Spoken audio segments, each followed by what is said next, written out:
ऐसे समय आप आए हैं जब मोदी जी जो है अयोध्या में वो कर रहे हैं, इधर आपकी रैली लग रही है, किस तरह से आप जीत सुनिश्चित कराएंगे? देखिए, मोदी जी ने जो 400 पार कहा, तो 400 पार कौन कहे, हो सकता है उससे भी ज़्यादा हो जाए। क्योंकि आज के डेट में आप देख रहे होंगे राम मंदिर का जो मामला था, उस मामले पे भी पूरे हिंदुस्तान के लोग कहते थे कि केवल सलूफा है, लेकिन उसे मोदी जी ने करके दिखाया, योगी जी ने करके दिखाया। तो इन्होंने जो वादा किया लगभग लगभग उस वादा को पूरा किया।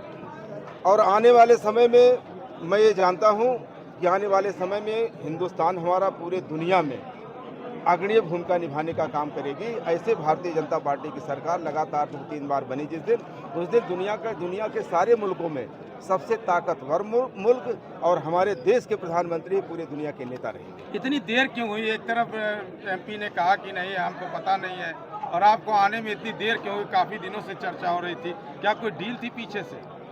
देखिए, राजकिशोर सिंह आज तक अपने राजनीतिक जीवन में कभी डील नहीं किए, क्योंकि हम जानते हैं जिस दिन हमारे नेता से मुलाकात हुई और जिस दिन देखे होंगे मैं लखनऊ में था, आदरणीय श्री अमित शाह जी से मैं मिला और 2 मिनट के अंदर उन्होंने कहा राजकिशोर सिंह आप पार्टी ज्वाइन करो, मेरे साथी बन के रहो।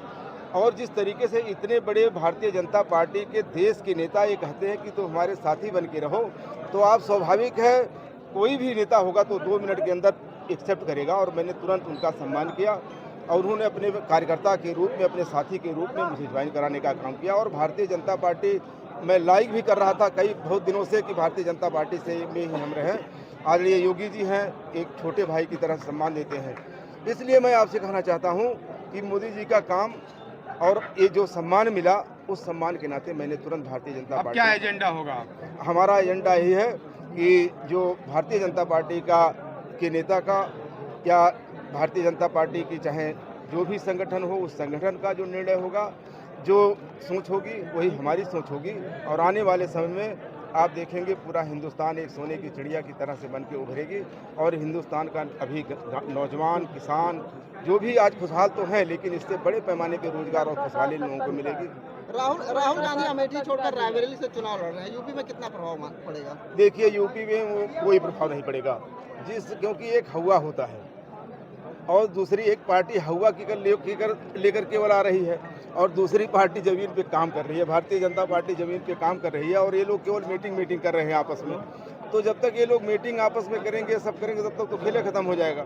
अगर बात बस्ती की करें तो अभी तक विपक्ष दावा कर रहा था इस बार हराएंगे हरी जी, तो आपके आने से कितना अंतर बढ़ेगा? अब हमें नहीं, इस पे हमें कुछ नहीं कहना, आप लोग स्वयं पता करिए शहर में।